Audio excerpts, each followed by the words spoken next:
The world needs B2K.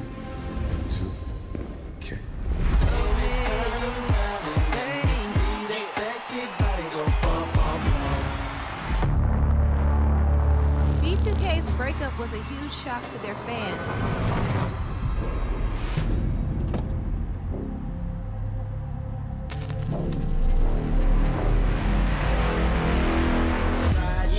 Boys for Life Tour. The long goodbye begins. A very special evening with Journey. Final Frontier Tour.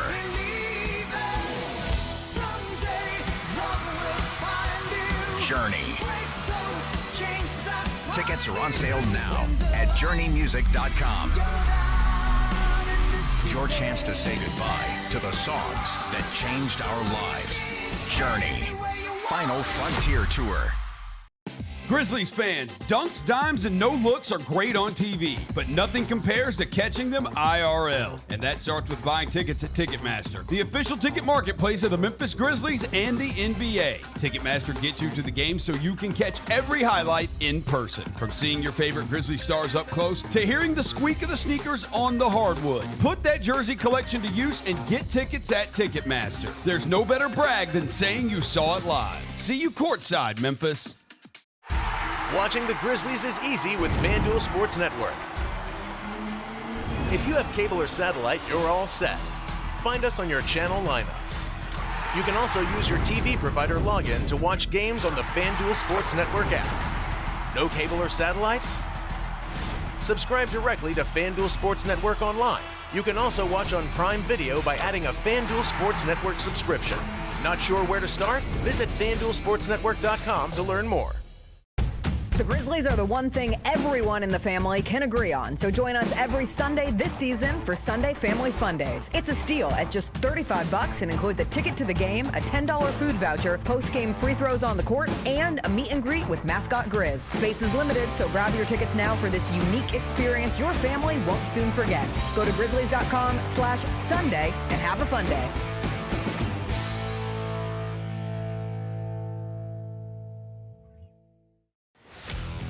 Let's face it, there's a lot of trash talk in basketball, but the great teams let their performance do the talking. Like Ford F-150 with Pro Power on board, a class-exclusive industry-first feature that turns your truck into a mobile generator and leaves the competition speechless.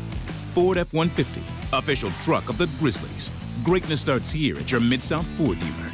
Class is full-size pickups under 8,500 pounds, GVWR. Nate Bargatze. Look, I say a lot of dumb stuff. I try to keep it in front of large groups. Seems to go better that way. Big Dumb Eyes World Tour.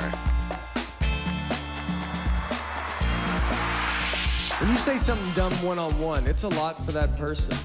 I'll say it, then I can just feel that they feel the weight of my life on their shoulders. Tickets and info at NateBargatze.com. Don't miss the Big Dumb Eyes World Tour. Nate Bargatze. Memphis. Monday Night Raw returns with non-stop action, unmatched energy, and the superstars you love. We don't get mad, we get even. We don't go home till we beat them. This is our time, we're leaving. We need a turn undefeated. Witness the moments you'll never forget. Monday Night Raw, Memphis. Monday, February 16th. Tickets and ringsider packages on sale next Friday.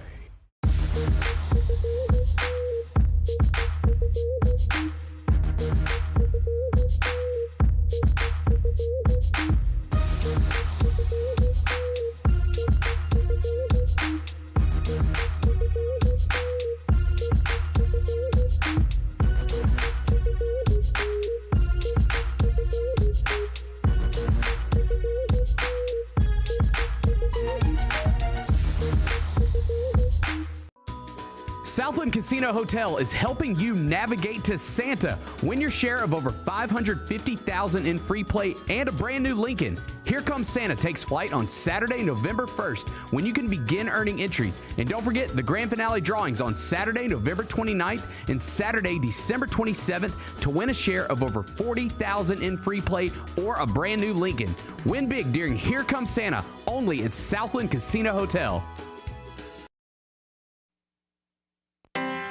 Live from downtown Memphis, this is the Chris Vernon Show on YouTube at Grind City Media and the official Grind City Media app. Now, here's your host, Chris Vernon.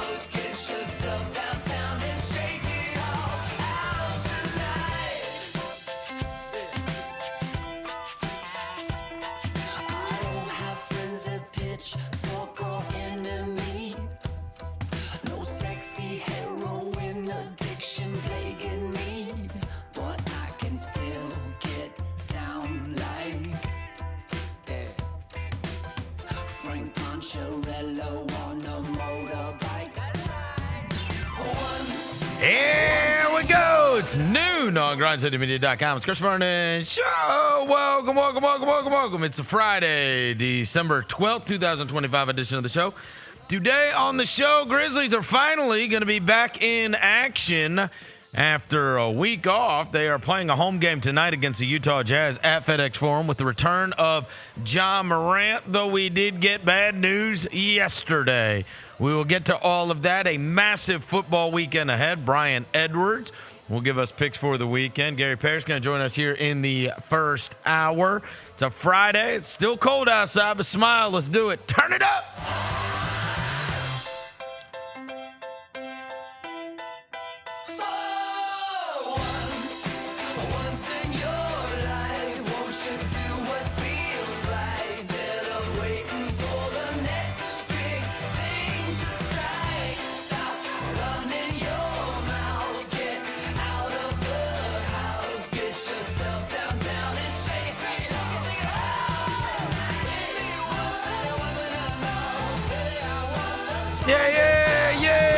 Yeah. Hope everybody's having a good day. All right, bunch of stuff to get to on the show today, not the least of which is the Grizzlies are going to be back in action tonight, a game against the Utah Jazz at FedEx Forum, with the first time we have gotten to see Ja Morant play basketball in a long time. We will not get to see Zach Edey playing basketball for a while, by virtue of the terrible news that came down yesterday afternoon. Bunch of stuff to get to as we get you ready for the weekend. Brian Edwards is going to join us. Gary Parrish is going to join us. Before I get to anything, welcome John Roser to the show.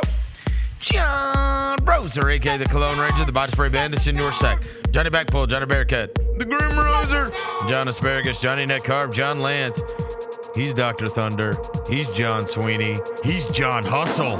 What up? Big dub last night. Hello, John. Yeah, big dub. Yeah, the Memphis Hustle. Who did you guys? The Magic. The Osceola Magic.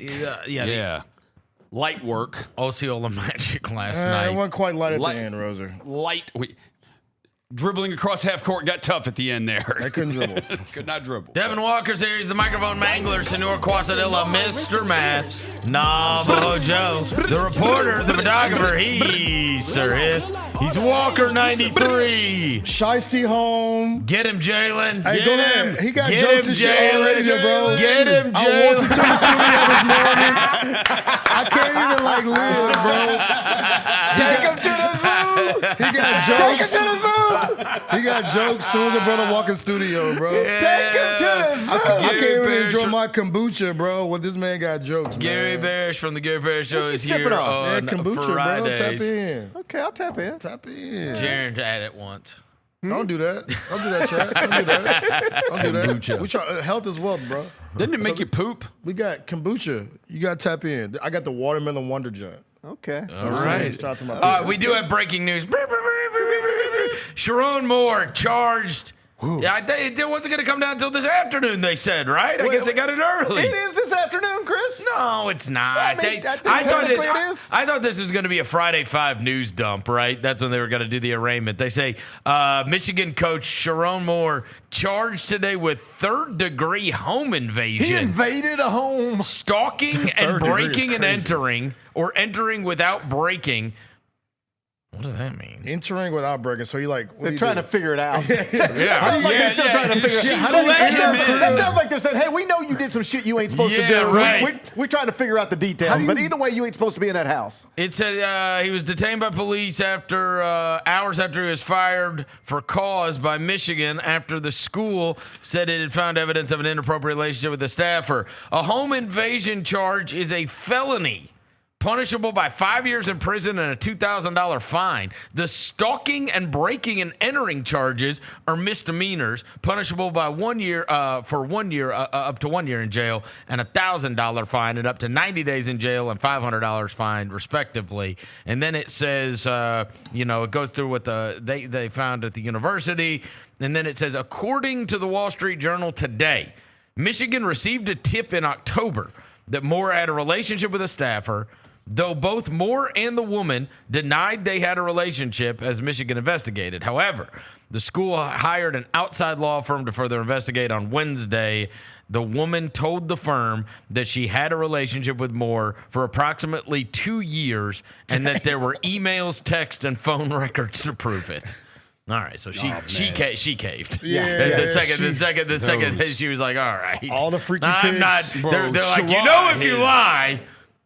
And she's like, fine. I had an affair with Sherrone Moore. Getting freaky over the work email is crazy, though. Dude, the text messages, got to be. Oh, I need to see the text. Release the Sherrone Moore files. I need the text. Hey, Sherrone Pablo Moore Torre. files. Well, now Pablo Torre, release the files. What they don't explain here is, it's got to be hers, right?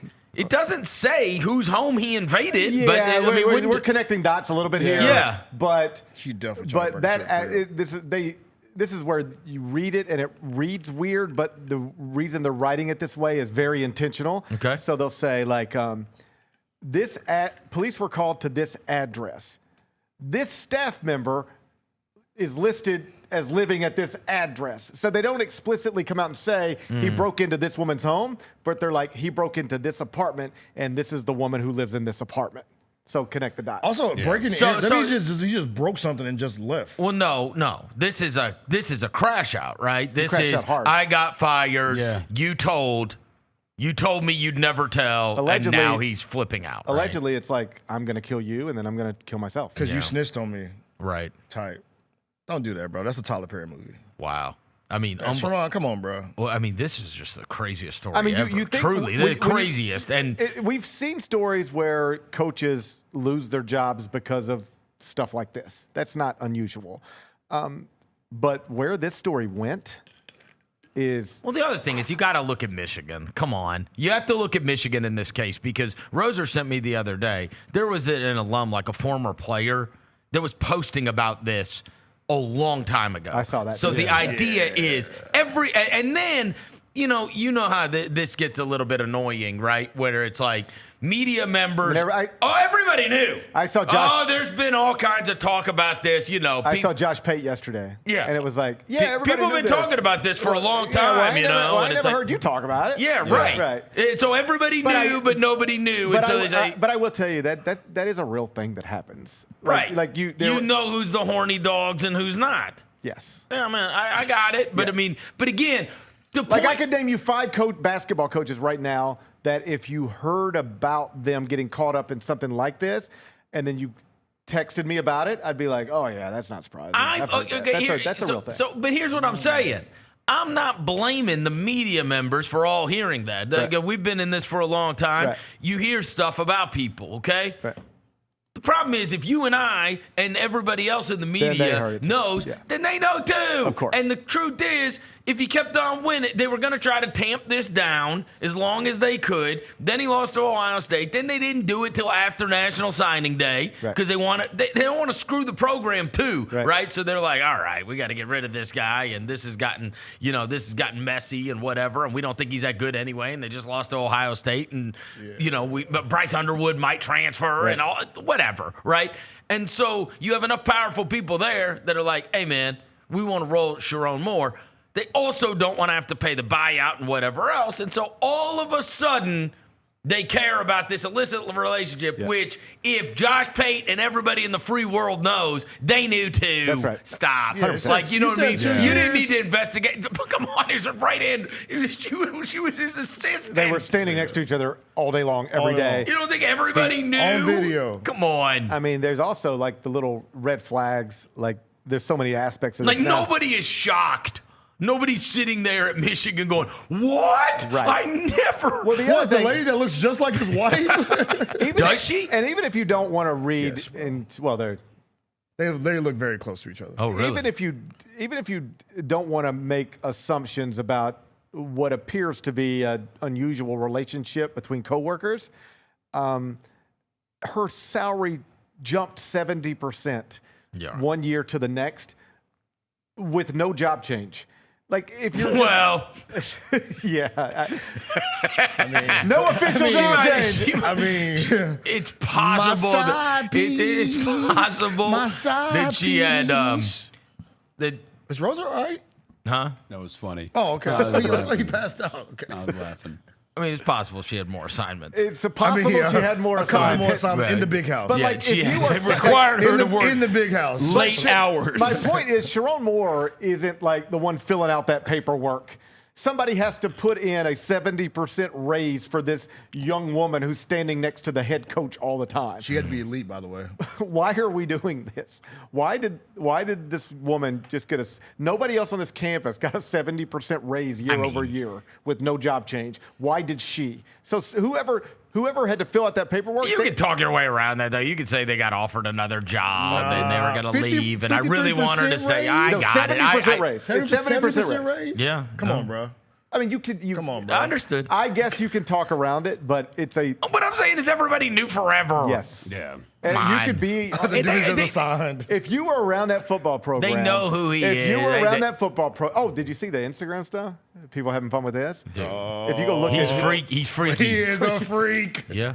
He follows every OnlyFans model in the world. Which is so bizarre. By the way, I shouldn't say that. That's bro. technically true, Not but you all get the of them, point. but yeah. No, we can see it. Like, bro, we can see you. We see what you're liking. Yes. You know? Like by Sherrone Moore. We see that. I mean, you just think he doesn't care. But right? like, here's what I was saying. If you were to go back a month ago and just talk to people around that football program and be like, hey, listen, between us, you think him and her, they would all be like, every one of them. Of course. Every one of them. And that's my issue. My issue is Michigan doing the whole, we're investigating this now after. I mean, come on, bro. Seriously. Too late, buddy. And I just don't think if he would have beaten Ohio State and brought in like the biggest recruiting class ever. I mean, again, we know of guys where this has been overlooked. Right. It's been overlooked tons of times, right? Infidelity type of stuff. The thing that makes this different is it's a working, it's an obvious HR issue. Like, well, and also he's not your normal human being. Like, I mean, when this is not typically the way this takes place, where the guy goes bonkers after you fire him, right? And this is right. I think it's possible. He's got a temper. Yeah. Is what we'll say. If it was just a woman who was a hostess at the restaurant next to campus, he's probably got. You could survive that, but this is very textbook subordinate. You know, this is Bobby. It's Bobby Petrino. It's the Bobby Petrino story all over again. Yeah. I mean, it's not quite apples to apples, but it's somebody Tig works. Price. Works, we works in the athletic department, works under you. There's a power imbalance. Right. You can't do that. Not to get weird about it, but there's probably somebody who works in this building who's subordinate to you, and that would cost you your job, not just your marriage. And so there's that working dynamic that. Sure. I mean, we have to take classes on this at CBS all the time. Yeah. What, being freaky? Just if the whole production assistant team was going out one night, you're right. I would be very careful about just even the perception of that, because I'm an older. Like they would like you. You're right. What is it? Hold on. Hold on. They're like, hey, you're really giving yourself a lot of credit. I've been waiting to shoot my shot at GP. I've been having to beat them off of me.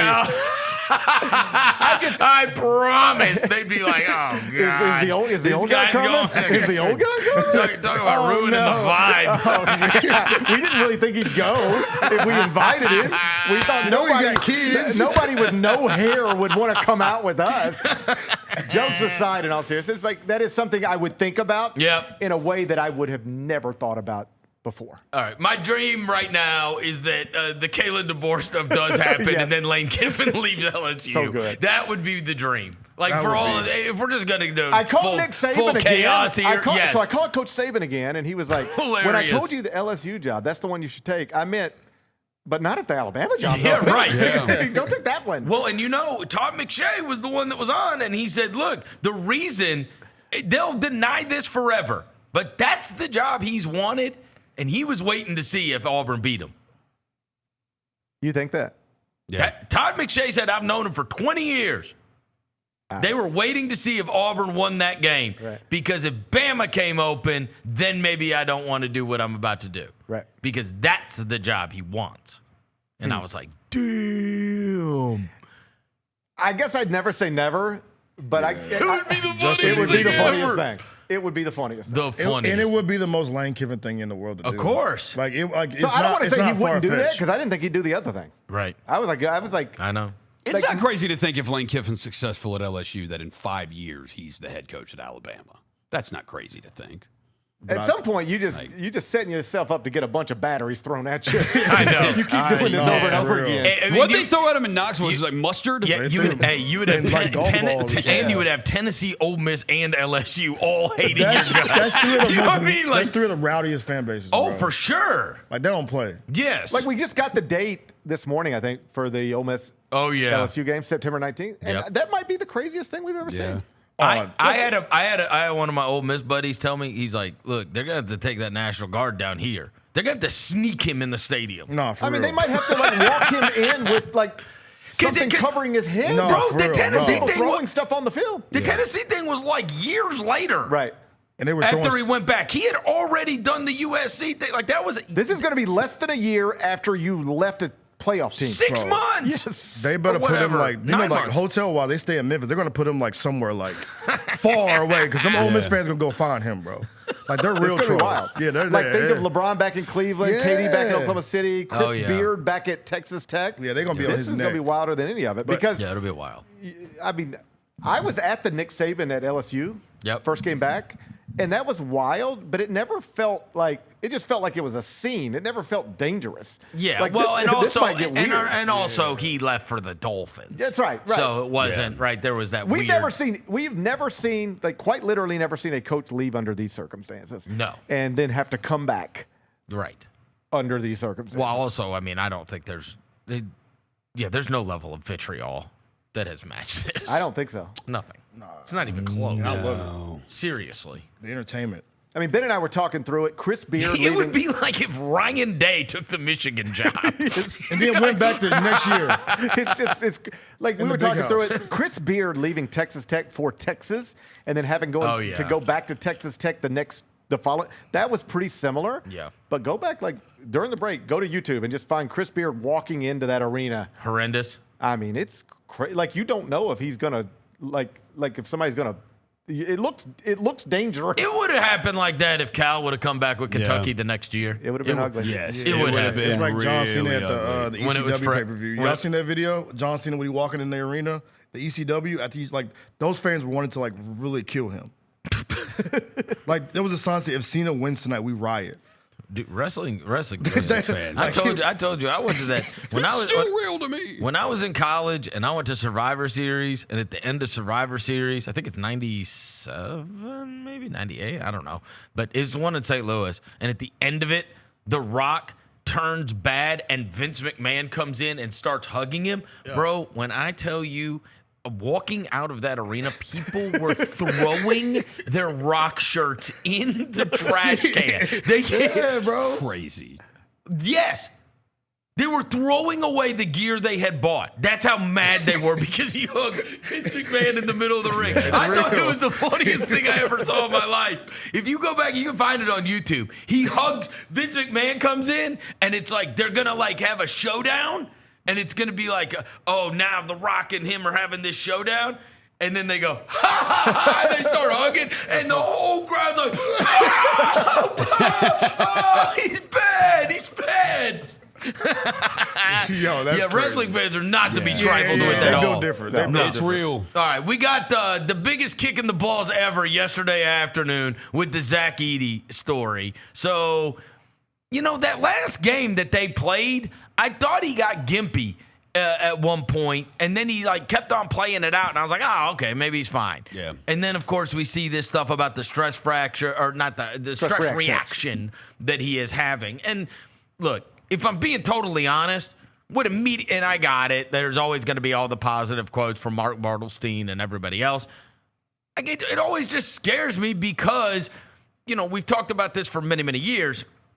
Guys that size are not built to run, right? And to take, you've seen the pounding that it takes. It's taken its toll already. There was this great Tom Haberstroh article this week about the ridiculous amount of calf injuries and everything else. So, even small guys are now succumbing to injury, but there is a long history of over 7-footers. We said those are not if we go back to the olden times, those are not the hunter and gatherers, right? Those aren't the guys that we sent out to go kill the food and come back. They're the ones on the lookout or picking stuff off of trees. They're not built to run and take the pounding all the time. And there is an inordinate amount a disproportionate amount of foot, ankle, and leg injuries amongst these guys. And that's what's always scary, right? Whenever that happened, and then he had the whole reconstructive surgery, right, for the ankle, and then it's going to be okay, and now you've got this stress reaction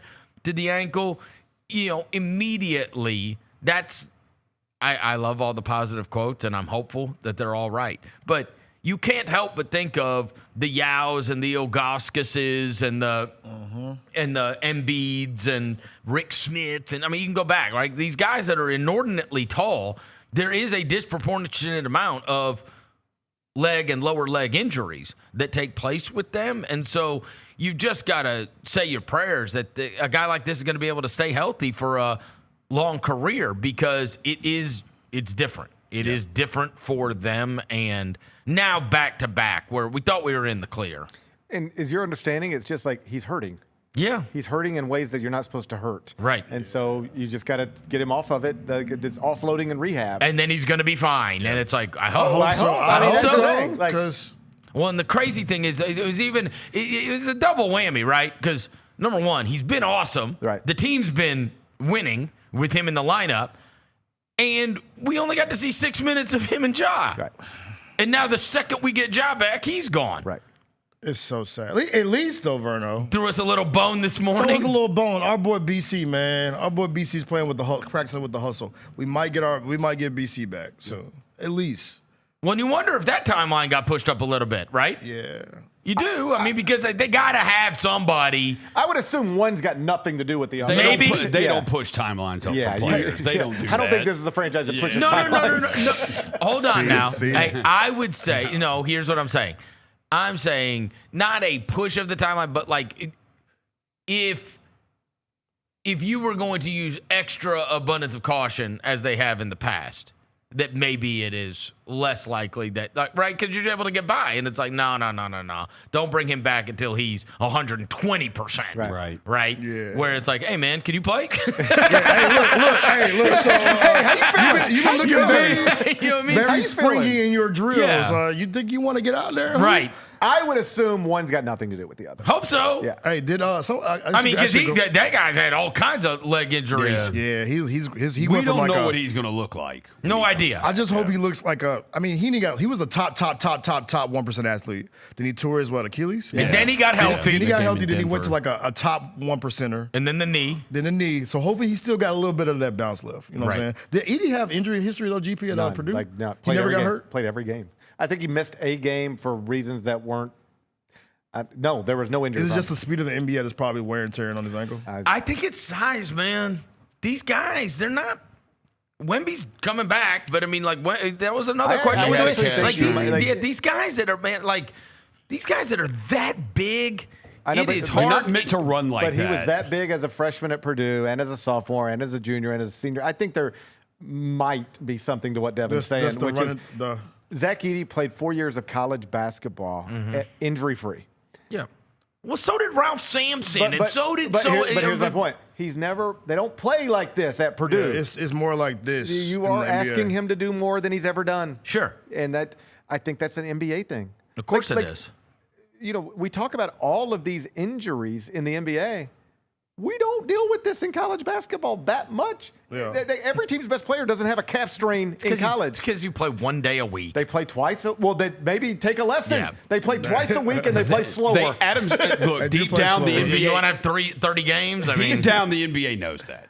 They know they're never know they're playing. They know they play too many They do games all and these they're never studies, going to admit and this that. is what, if they're ever being honest with themselves, if Pablo Torre ever gets in touch with this, here's what they know. I think that's they play part too of much. it. I think they play too fast and they play too much. I think that's part of it. I have been persuaded. Brevin Knight's been telling me this for years, and Eddie Johnson went out there and said it, and I have been persuaded by this, and it does not get much attention. They come, even Haberstroh, you interview all these doctors, they say the speed of the game and the closeouts and the this and the that and the whatever and the amount of pounding and the specialized in sports and whatever else.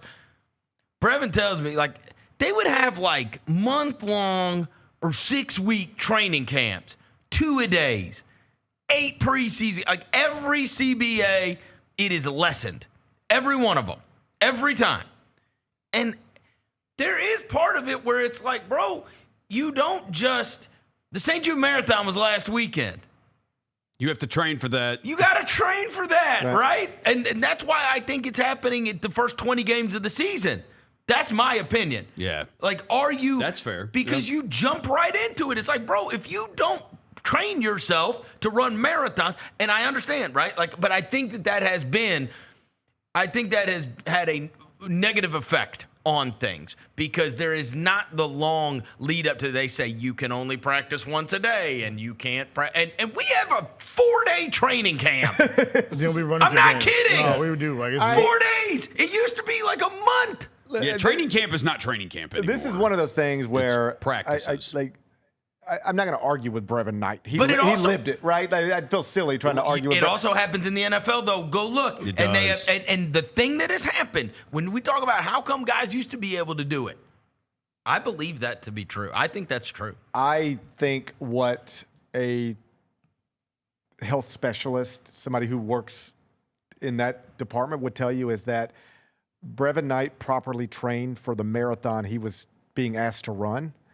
But that doesn't compare to the marathon you're asking people to run right now. That's fair. It's the a different marathon race. is different. It's a different race. Look at bananas on the road. He trained for a marathon, but now it's sprints. It's a sprint. Yeah, that's what we're doing. Brevin Knight trained for a marathon that you try to run in a certain amount of time, and John Morant's trying to run that same marathon twice as fast. Yeah. Maybe. And then the NBA tried to make a rule where you put 65 games for a guy. I don't know if that's true though, because they say the pace was at when they do the pace stuff, they were playing hard and fast in the 80s. The 80s was fast. The 80s, it was. You can watch the games, bro. The I games think were not there's as data fast, out there bro. that showed. I saw maybe it was Steve Kerr talking about it, Dagenhall. I don't know which one of those coaches, and they were like, if we've got the numbers on it, if you just look at how many miles in a game these players are moving relative to the way they used to move, just calculated in steps or miles or whatever, it's different. It's different. They're moving a lot. I wonder for big men if you did. But you and I have had the discussion 1,000 times about the pitcher thing. Yeah. Yeah. How the hell were these guys throwing the complete games? How the hell was Roy Halladay and Chris Carpenter, the rest of these guys? How was Leo Mazzoni, who's having these guys long toss every off day when they're with the Braves, and they get these 3 Cy Young winners that all have 15 to 20-year careers throwing big innings and whatever, and now these guys can't throw 5 innings. Well, I heard John Smoltz talking about this, and the point he makes is when I was pitching, we were not trying to touch 101 on the 3rd pitch of the game. These guys are throwing as hard as they can from the moment they step on the mound. That's the way they're trained because everything's about velocity and spin rate. So they are pitching you train in my day. That's what he said. You train relievers to throw an inning, but now we're training starting pitchers to throw 5. It's the way we're developing these pitchers that is the problem. I knew that my job was to throw 7 innings tonight. maybe go 120 pitches. But there's another guy whose job tomorrow in the year 2025, his job is not, they're not asking him to do that. They're saying, we want you to throw as hard as you can, spin it as much as you can for 5 innings. So what I would say, my argument would be that the training has lessened to do the job that you're asked to do. The training is not the same. I don't know. In the 80s, everybody was smoking and drinking and on coke. And doing good. I mean, your 86 Mets is like, it's good white. Daryl Strawberry's book. Like I'm reading about the That's what 86 it was. I just don't know that just doing drugs and drinking all the time. Yeah, I don't know that Michael Jordan and his colleagues took better care of themselves than Anthony Edwards does. I didn't say they took better care of themselves. I said they trained for what they were going to be doing more. That's what I would say. Perhaps. Much like what Smoltz is saying. I wonder if the NBA got rid of defensive 3 seconds. Huh? What if the NBA got rid of defensive 3 seconds? And that way, big men, you don't have to move around. You can camp in the middle. I mean, that's what Zach Edey essentially could do that in college. You just stand in front of the goal. You don't have to really move. There is no real closeout when it comes to college basketball you can in just the same way. Stand there. Yeah. Yeah. And there's no like shooting bigs really in the college basketball. Yeah, it's a different game. The pace would go, the Grizzlies. I do think the next thing to look at is I mean, and they know all this stuff, but you got to lessen how frequently these teams are playing, or you're going to have to slow down.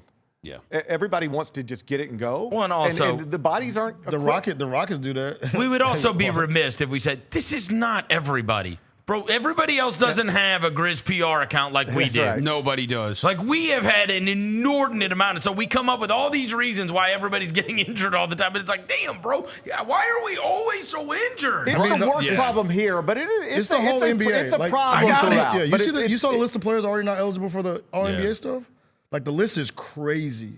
Like, they know they put the 65 game. Let me see what. Oh, yeah. Where's that list I at? did see that the it's other like day. All Luka and Giannis and everybody. Yeah. Like all high level guys. Like, so it's not just a Grizzly thing.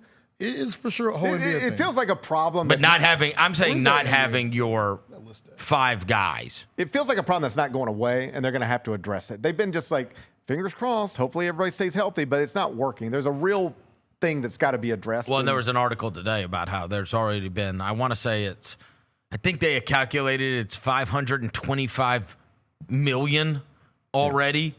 In terms of games lost, like if you were to just extrapolate, here's what guys get paid, and so it's like $500 million in loss. So what's going to be time? I got the list right here: Luka, Giannis, Wemby, Steph, Jalen Williams, AD, Domantas Sabonis, LeBron, Paolo, De'Aaron Fox, Joel Embiid, Zion, Trae Young, Tyler Hero, Jared Allen, LaMelo Ball, Kawhi Leonard, John Morant, Darius Garland, Jason Tatum, Kyrie Irving, Tyrese Halliburton. So I wonder when you get to a point where the people who run these numbers nonstop and tell you how to play and who should be playing and line up. At what point do you run the numbers and go, us playing at this pace leads to this hamstring, this calf. We're never going to be healthy playing at a certain pace. Does a franchise then actually say, we think we're better equipped to score more efficiently playing fast, but we can't stay healthy playing fast, so we need to slow down. I wonder when that becomes a part of the conversation. It might already be a part of the conversation. Yeah, I'm all about slowing down. Especially you got to. I mean, because I even expressed about a month ago, I was like, one of the things that has a profound effect on the way teams play is whoever wins the year before. So people said, we need multiple ball handlers and we need people that can really defend. That was the Oklahoma City influence, right? Because even our team, right? It's like, all right, we need to have multiple guys that can handle the ball. We got to have multiple guys on the wing that can defend, right? The other thing was we want to be able to score fast, right? Like that's in order to create an advantage, you got to be able to get up the court, and we want to get that first shot in the first 7 seconds of the shot clock or whatever the case may be, right? And my thing a month ago was, did anybody ever say, like, hey, they had 3 Achilles tears for the Indiana Pacers last year? 3! Right. And their whole team fell apart at the beginning of this season? It's like, okay, like, what is the cost of playing this fast? And they also had unprecedented. When you really look at their playoff run last year, think about some of those games. Bro, they're like down like 15 with 4 minutes left, and they just make these historic comebacks. Like blessings, bro. Some of that stuff's crazy. But they did. But we are. You know what I mean? There's a lot of teams that are sitting there going, you know what? The Pacers they were onto something with the strength in numbers and playing a bunch of guys and playing really fast up and down the court. And I'm like, hey guys, did anybody sit in the meeting and say like, hey, 3 of their guys literally tore their Achilles, including a 23-year-old James Wiseman. Right. The team that people say that might be onto something is the Rockets because they play the most zone in the NBA. Oh, and so does Denver. Yeah. Yep. Like Denver's the other one. when does it become a strategy to move less? Exactly. Move less, We were bro. so far ahead of our time with grit and grind. Grit and grind was there. We were Hey, so far ahead of our time. with our 16 3-point attempts. Say what you want Full about circle, Zebo, baby. but his Achilles is fine. That's right. bro. His hamstrings always felt good. That's right. That's Marc what I'm saying. Gasol Marc Gasol's Achilles was fine. He was playing up until last Well, year. no, this 'cause he stuff, was Gucci. this stuff does come all the way back around It because will, yeah. even if you look right now, I was looking, I guess it was about a week ago, at the whole like. One of the things that the shot quality and everything else takes into account is rim and 3 rate, right? The lay it up or tray it up thing. And 2 of the top offenses in the entire NBA, which were Houston and Denver, that was 2 of them that are like right at the very top. They're like bottom 5 in that. Like that's not the way they're scoring. And these are effective offenses. So that lets you know that we're already moving towards everybody's not going to be playing this. We became very copycat where everybody was playing the same way, right? It's like get into the paint, kick out to a 3, and whatever else. No traditional big. No. Yeah, no And chance. now you have these teams. And what will happen now if Houston makes a run? Let's just say it's Houston, right? Inevitably, it's probably going to be Oklahoma So you got to City. be jumbo everywhere. They're going to be huge. Yeah, jumbo. is That's crazy. what we need. Need size and we need physicality. 6-7 guys that can dribble. Yeah. That's already in college basketball. Like Duke, Yep. intentionally big everywhere. Michigan, it's not a coincidence. Dusty May and John Shire are close friends. They both have 2 of the biggest power conference teams in America. They're big everywhere. Someone asked a great question in the chat, and I want to they said like maybe will the NBA change when we get to the end of the season when players are not like high level players win awards? Well, there's always going to be somebody who stays healthy. Like You know what I'm Shea saying? or Like whatever. only one that's staying healthy is Mikal Bridges. Like, Well, the other big thing is going to be that how many of these guys are ineligible for That's what I'm saying, all like- NBA contracts because it made Jaylen Brown $300 million by Right. being all NBA. It cost Jaren Jackson Jr. $100 million by not being all NBA. Scotty Barnes going to win MVP. that's what I'm saying. Scotty Barnes gonna be MVP. So will that change the? Will that NBA's like hold on? They're like, wait a second here. We can't have Scotty Barnes be the NBA. Scotty Barnes win an MVP. I'm gonna tell you. I'm gonna do something super crazy. This is gonna trip you out because I did this about. Scotty's a good player. Yeah, but he's not like, NBA. Yeah, but I did this about a month ago. I remember, and I bet it's even worse now, where I was saying, I gave a heads up on the mismatch. I said, look, one of the things you need to pay attention to is these all-star games, and they change it all. Now there's going to be 3 teams. There's going to be a European team, whatever else, right? Or a all-world team. I said, the amount of new all-stars this year, that's when you're going to know. When you get to February and they're going to have all-star weekend, Con right? Nipple, All right, first time all-star. Look, all right, Jalen Brunson, Donovan Mitchell, yes. Jason Tatum, no. Giannis, No. probably yes. Yeah, Giannis. He'll probably he'll be be there. all-star. Towns will probably be there too. Jaylen Brown, Cade Cunningham, no Darius Garland, no Tyler Hero, no Damian Lillard, no Evan Mobley, no Pascal Siakam, no Trae Young. I mean, that is. We've got 6 guys from last year. 6, 7, I think. 7, 6, 7. Yeah. Okay. 6, 7. And then you had Gilgeous-Alexander, Curry. Yeah. LeBron will get in there because of fan vote, but He doesn't deserve to be there. And it might be his last All-Star game too. yeah. And then there's Durant. And But Jokic. suddenly NBA All-Star, like that's going to sound like NFL Pro Bowler. Yes. That's what I'm saying. Like you don't like, it's gonna get this Okay, guy was a how Pro about this? Bowler? Yeah. Yeah. because 7 other dudes didn't do it. And then how about this? If I'm guessing right now, no James Harden, no Jaren Jackson, no Jalen Williams, no Anthony Davis, no Kyrie Irving. I mean, that's a lot, bro. We're going to have like double-digit new All-Stars this year. Well, the teams are different too. So Yeah, it's yeah, like, there's 3. Yeah. I saw if we have Double-digit new He's All-Stars. a good NBA player, but like I can't be having Norm Powell, out there playing on my All-Star game. Harden might. The I Clippers think are Harden might terrible, get but in. Harden's got numbers. Like Norm, I don't need Norm You're Powell. not putting a guy on a 6-18 team on the All-Star team, especially when he didn't even go to get the inbound last night. Yeah, that was disgusting. Tell me you saw that. That was disgusting. Well, they lost to Him, the Kawhi, Rockets. all It was them, the they didn't even Rockets. try to Go get the watch ball. it. They're down by 3, He just stands next and to they've Buddy. got the last possession, and nobody goes back to get the ball at all. To Batum- inbound it. Batum just holds and they on call to it. 5 seconds and the game's over. What? I didn't see this. It's unbelievable. GG, Batum just held the ball. Hey, and then Looking for somebody. Ty Lue, after the game, they made him unavailable to the media. It was crazy. Jay, Hey, I'm we play them Monday gonna send it to you, night, so Jalen. maybe we're going to. Bro, the way they lost the game last night was insane. Yeah. Like James Harden tried to get it, Kawhi didn't try to go get it. Batum just held it. He was like, That's nuts. "What am I supposed to do?" Like, I'm gonna find a clip, Jalen, so you can play it. Hold on. Yeah, it's like I've never seen a team just they didn't even break to the ball. That's Look at this. Watch this. Look, Watch Batum. they're down 3, and there's time left. Batum was like, "What are y'all doing?" Look, He just throws the ball. He crossed over the. and it's a 3-point game versus the Rockets. Well, look at Harden. Harden's playing. Look at that. Just What letting are you doing Josh with Josh Okogie? Okogie? Yeah, he's just letting Just Josh vibing. Okogie guard him. Yeah, because it's Chris Paul's what fault, is it? right? Go get the ball. Not an all-star, Roser. Like if that's- that was that's my tough. 8-year-old's basketball team, Right? I'd be like, go get the ball. Hey, I would. That kind of Don't forget sums it was all up Chris James Paul's Harden's fault. career right I there. know. All right. Chris Paul would have got that ball. Damn right he would have. Let me get to what's going on this weekend with the University of. Oh, first, let me get your impressions on Huff. What'd you think? You liked it? You liked the opening press conference? I thought it was great. Like You he did. connected with people. I made this point yesterday. Like I sort of was. You know, I've been to a million press conferences. I know the introductory press conferences. I've seen the good ones. I've seen the bad ones. I think I can be a little numb to it. Like, Yep.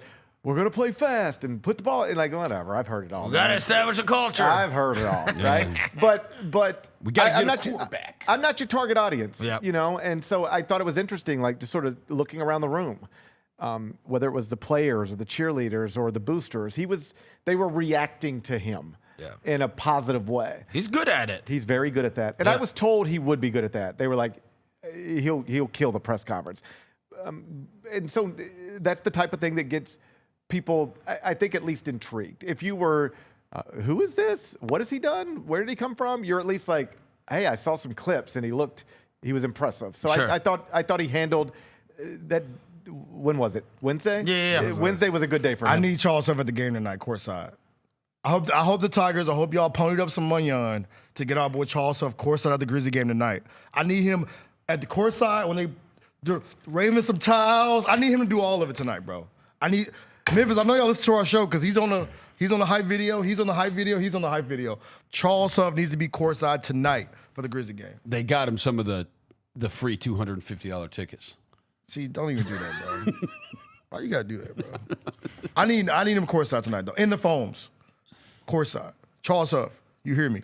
I thought he need hit it. every note really well. I thought that's the way you do an introductory press conference. Now it's time you got to go do the job. Let's see if he can do the job. But Basketball team up against it tomorrow. you would think so. I mean, BTA coming? They're playing at Louisville. Yeah, I Ken mean- Palm's got it 13. yeah, listen, they played Purdue tight for 33 minutes. So if you can play Purdue tight for 33 minutes, you can, I guess, theoretically play Louisville. But Got the secret weapon, Zach Davis. you're going to be up against one of the best teams in the country in a true road environment on a Saturday afternoon. I met their coach last year during the playoffs. He came to a game here, and Pat Kelsey? I was just so impressed, dude. He's great. Oh my God, he's one of those Full like of energy. look into your eyes, Yeah. like, "Hey, great to be here," you Yes. know, asking me about stuff, and I'm like, "Okay." And that's like, who he is. Every minute of every day.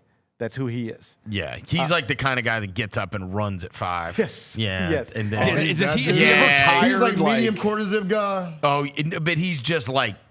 He's ready got- to go. You know what I mean? Oh, Like okay, if he okay. was, I could see him standing up in front of like, you invite him to come talk to your sales team. You know what I mean? Like Think that, of Josh- that kind of Think guy. of Josh Pastner's positivity, Yes. but then mix it with like a monster drink. And I'll run through this brick wall being real Yeah. positive Oh, about my it. gosh. Like Yes. he's just full speed. You know, I've known Pat for a while, but Oh, and he did an unbelievable job at Charleston. Now he's doing good at Louisville. I had a Virginia Charleston game, I think, Yeah. sideline reporting. So I was around him, like shoot around, like in the gym with him, and he's I'm not surprised that he's gotten this to a good place. He's like a perfect college basketball coach. That's exactly right. And they were, especially for 2025. Yes, and in the transfer portal, whereas Kentucky, their rival, just went out and spent a lot of money, they seem to be very intentional about it. Like they got Michael Brown, one and done, top 5 pick probably, certainly top 10, dynamic point guard. And then they were like, all right, who are the best shooters in the transfer portal who have already done it at the power conference level? All right, Ryan Conwell, cool, go get him. Isaac Manili, cool, go get him. They got the point guard, put 2 shooters around him, went and got the big. It's like a well-constructed college basketball team. They also got a guy out of like the G League. Yes. Yeah, that helps too. That helps too, bro. I don't know who you can recruit, who you can't recruit anymore. I used to think I knew, but now it's... That should have been the line. To me, if you've been a professional athlete... It's wild. I know. Should be the. I agree with Tom Izzo. That's where we agree. I know he might be old school in some things, but he's like, come on. Yeah. Seriously. Yeah. You can't be able to sign G.G. Jackson if he got cut off the Grizzlies. Well, every time it's crazy. Well, every time then when somebody says, well, so what's next? You'll hit somebody who works in college athletics who will say something like, it's. All this, are they just going to go get an NBA player next? It's like, no, because if you've ever been in the draft, you can't play college basketball. Like, what are you talking about? That's the rule. Right. And I just sort of hold my hand up and challenge it. Yeah. You know what the rule used to be? Yeah. If you've ever taken a paycheck to play to play basketball anywhere, that used to be the rule. Right. And you guys just said to hell. Enes Kanter never played at Kentucky because he made like $18,000 one time playing in Europe. Yep. And they were like, no way. Yep. Now...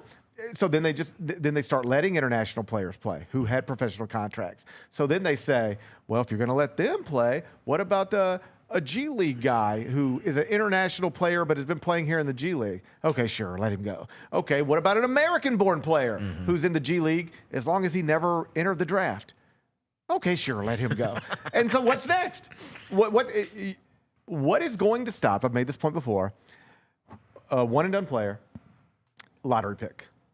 When you're a lottery pick, you get a 2-year guaranteed contract, and then it's a couple team options after that. But it's 2 years. It's all you're guaranteed. High school senior, graduates high school, goes to college, spends 1 year in college, goes to the draft, gets picked, 2-year contract, bombs. He just can't play. They just missed on him. It was the worst pick ever. He's got 1 year of eligibility. He's still in what would amount to his 4th year of college, but he's no longer got an NBA contract.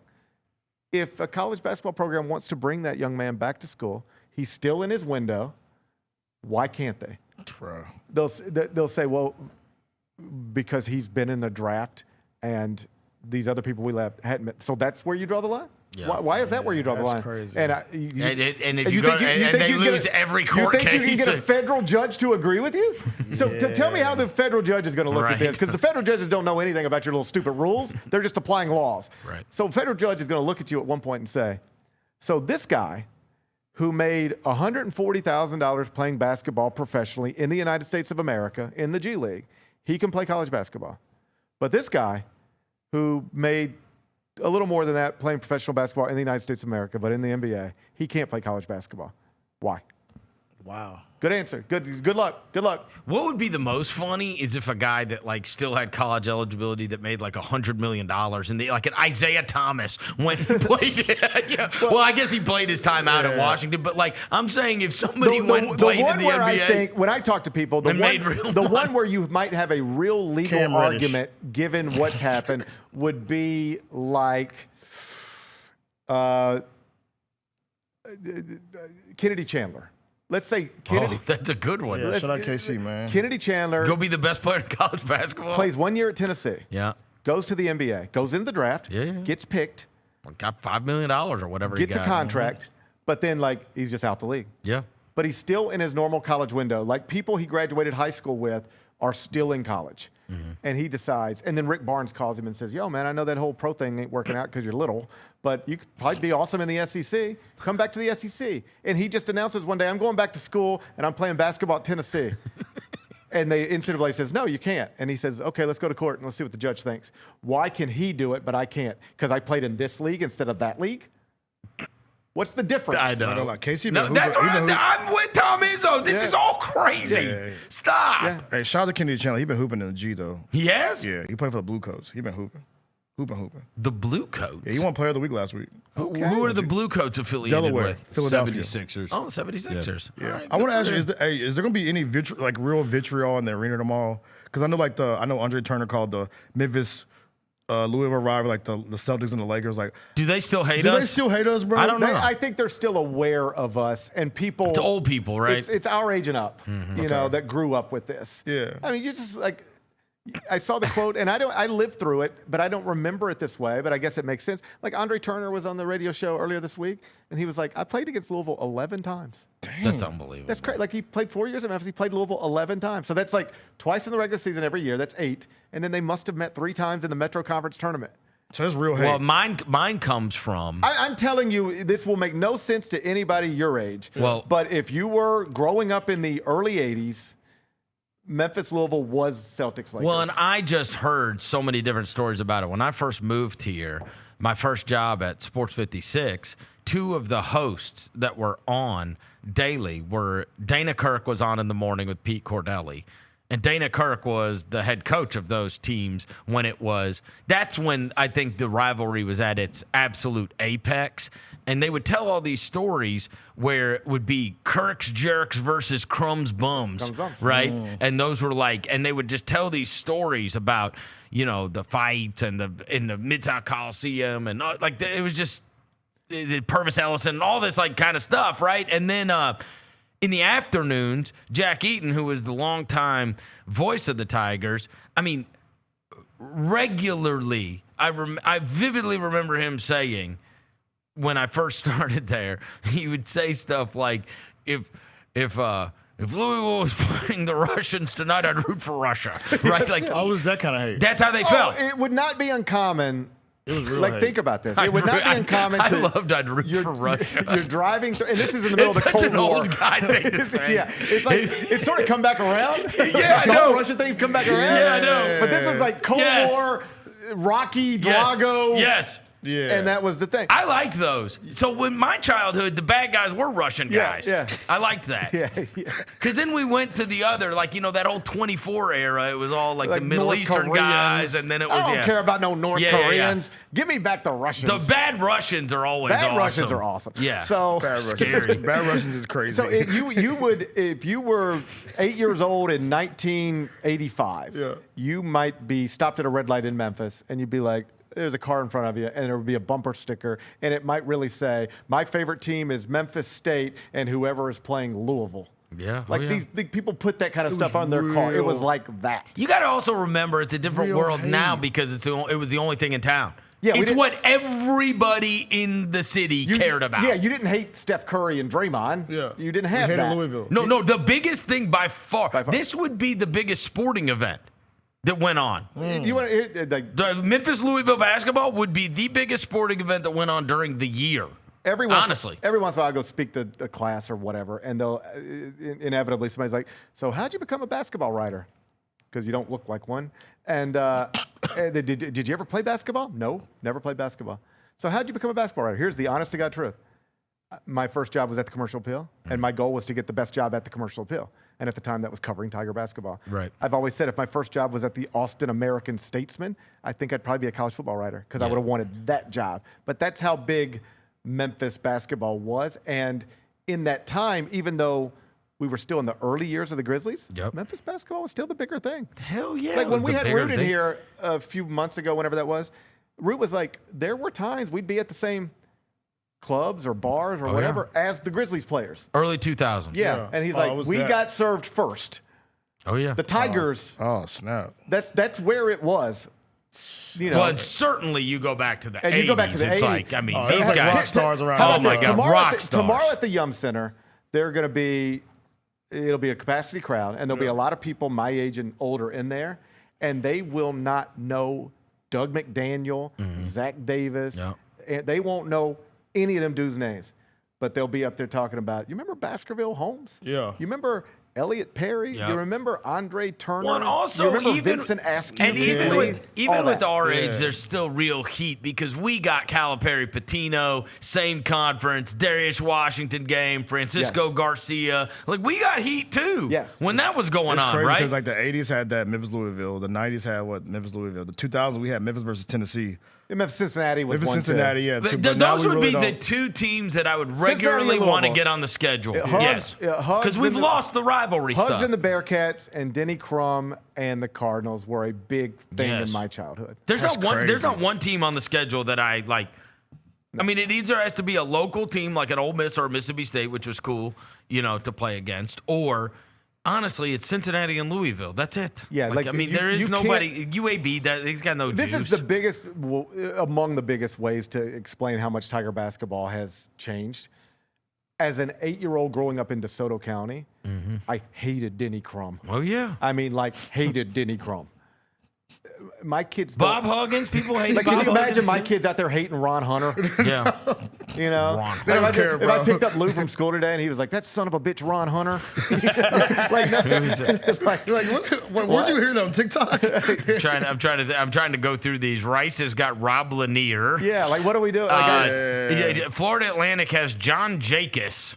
you ready for this? I cover college basketball for a living, and I couldn't name you 5 players on any American roster. Oh my! Outside of the Memphis roster. Oh my But God! when I was 8 years old, Dude. just like doing elementary school, I could name you every player on Louisville's roster. I'm sending every player. I'm sending this clip to John Ross. Oh, yeah, he is mortified. He's out there breaking down He's East gonna be Carolina's. so mad at you for not knowing. Well, GP, East Carolina's got he is- a transfer from he is- Fordham coming off the bench. He knows their student managers. He is mortified because he knows exactly who Will Berg for Wichita State is. Yeah, and speaking of student managers, you're a reporter, you're a journalist, capital J, sir. Mm-hmm. What your boy sent the manager back to McNeese? What happened? I don't know that story. I know what you're talking about, but I don't You know see what that happened. Oricon? What story? He followed Will Wade to where'd he go? NC State. NC State. And now like, he's back in the at middle of McNeese? the week, they were like, "Oh yeah, he's back at McNeese now." And then I think he jumped on and said, no, I'm not. I'm back at NC State. So I think it was maybe a misunderstanding. Oh wait, the guy that carries the boom Yes. box? Yes. Right, Amir Oricon. I was like, Will Wade's like, take your back to McNeese. I don't know if you've been paying attention. He's been overshadowed by athletic department staff members this week. Oh yeah. Wait, Trust me, wait. I tapped in But because I wait. tried to find her Instagram. She didn't have an Instagram. No, she deleted it. Yeah, I know. I put it on private or Trust deleted me. or whatever. Trust me, I know. The other staff tapped member. in. Freaky ass. What are you talking about? Freaky, bro. I was just trying to see Freaky what- zebra ass. I was just trying to see what was up, Freaky bro. ass zebra. Freaky I ass. was just trying to Are you on the see. UCLA trainer I mean, yet? I was just trying to see. Do you know the UCLA trainer yet? Oh, That's what I'm no. talking about. Oh, okay. That's what I'm talking about. Who are you talking about?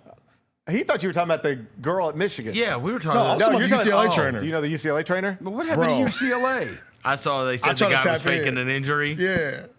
I tried Tyler to tap in. Billington. You know what's crazy? I've never seen somebody become a star from a pitcher from behind. I mean, I have. I didn't see her face. I can name you a couple of them. I hadn't I seen her could- face though. I can name you a couple people like that. Wait, you tried to find that girl on Instagram just because he's just hard off of looking at her just butt? because he's Just to see hard if butt. Just to see if it lined up. To see if it lined up, bro. Because mean, that photo is very I think deceiving. I probably did a Google search too. See? yeah. See? You saw I know it. the picture you're talking about. Yeah, I saw it. See? We I saw all that did picture. it. Bro, I'm not gonna lie. It came up. I think if you got a hold of my MacBook, you might find a Google search for UCLA trainer. Just trying to say, just because I was curious. I was curious like Devin. You got to keep up with the sport. I got to keep Yeah, up with what's you going know on. what's going I might on. not know all the American rosters, but I need to know what's going on out in Dude, Westwood. They said that guy was faking an injury. Hey, look, bro. The angle they caught her at was elite. So I'm trying to see if that was like if it was real life. By the way, If it was real life, what you thought? like You think you it know was what I'm saying? AI butt? Sometimes like if you really want to get into it, Get into it. sometimes when a person squats like that, Right. it can accentuate the features. Okay. So I was trying to see if the accentuation was there or was it real life. This so is why we got Devin. This is You know the what type I'm of thing a young saying? man can say. We can't say You know stuff what I'm like saying? this. I was trying to see if it was appreciate you talking accentuating the about it. features. So I was like, let me go through the comments. Let me find the IG. Boom, boom, boom. I went on IG, did my research. Don't zoom on me, Jaylon. Man, you are so. You're And it was not there. You're telling on yourself. Yeah, there's no way to get out of this one. That's what Instagram's for. We just caught her. That's not what it's for. What do you mean? What do you mean?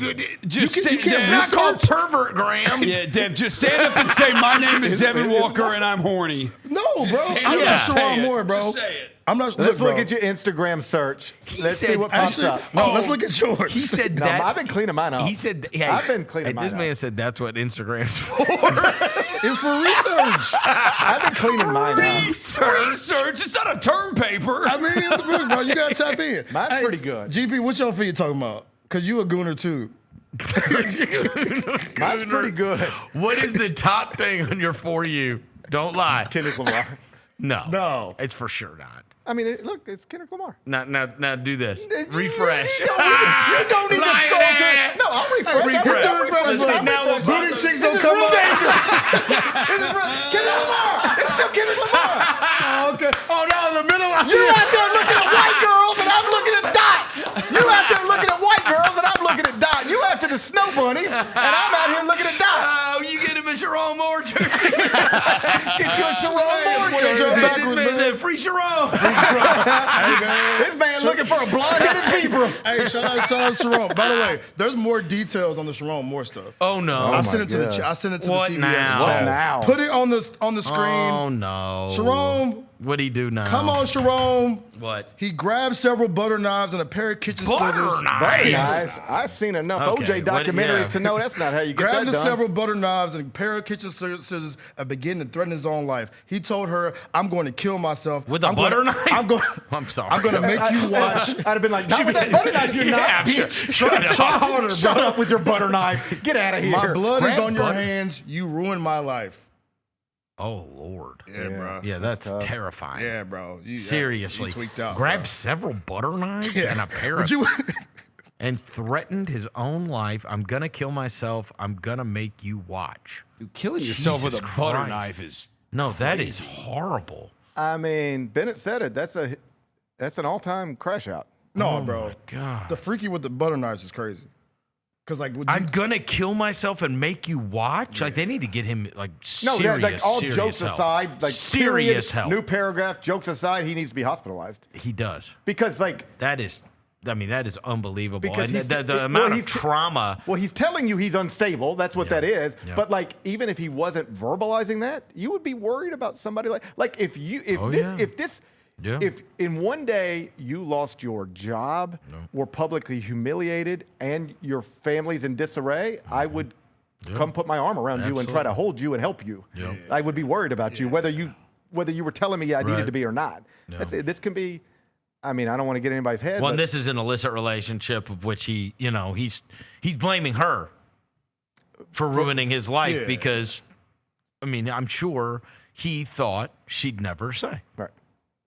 Right. I mean, it's obviously messy, but My like God. most people, I mean, most people never go through all of this stuff, boom, boom, boom, like that. Like you might lose your job Oh, yeah. over something. You might lose your family over something. Right.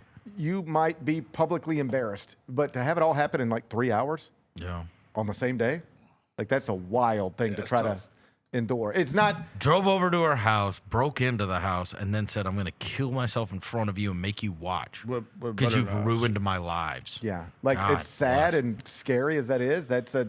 Wow. I can understand that like when you feel like Yeah. you've just What a horrible story. messed up your entire life. You've messed up your entire like whatever your life was. It'll never be. Oh, because you can rebound from a affair. You could have rebound Yeah, from. you could- He on could the have. He backboard. could have. You can rebound from a lot of We different- literally You can just Andrew watched Reese Bobby Petrino calling plays at the Arkansas, school. at the school For that sure. said you can't work You here can for sure anymore. Andrew Reese in the affair for sure. And well, and the other thing is, you probably get hired by the Chargers. Right. Well, Harbaugh brings you on there. I'm serious. Yeah. Like That most is of these a- guys take care of their guys, right? And just make sure that you're doing can't okay. tell you how many- But What's now, what's Mel Tucker doing now? I can't tell you how many I don't know. scandal-ridden coaches who get pushed out of whatever, they end up as scouts. yeah, They're on the payroll, but they're out of sight. sure. They're just bouncing around, and it's always or usually somebody helping a buddy out Mm-hmm. who needs a break. And 100% that would have been Sherrone Moore's life if this was just an affair with a staff member that cost him his job. But once Ime Udoka is literally coaching the Rockets. And he was dating somebody famous too. That's the thing too with him. Super famous. Super Not famous. dating, Like, married. Married. Like was Nia Long, right? Yeah. Married. Nia, he had a one-on-one. Like she was in rap songs, bro. Oh yeah. You right, but I'm saying he's coaching the Rockets. But once that tweet comes out, Yep. that's in a report. Knives, threatening to hurt somebody, hurt yourself. Like you don't. You just hope he's okay. That's the like seriously. This is just such an all-time crash out. I mean, he has 3 kids too. Yeah, I respectfully. That's somebody's dad. You know, like that's it. I try to I'll laugh when things are funny. I can't help it. I'm sorry. But she said, but that's a guy saying my life is ruined and really believes that. I can laugh and make the same jokes as everybody else, but at its core, it's horrible. Horrible. Respectfully, Horrible. I feel bad for him too. But as a man, we got 4 men up here. You got to make better decisions, dog.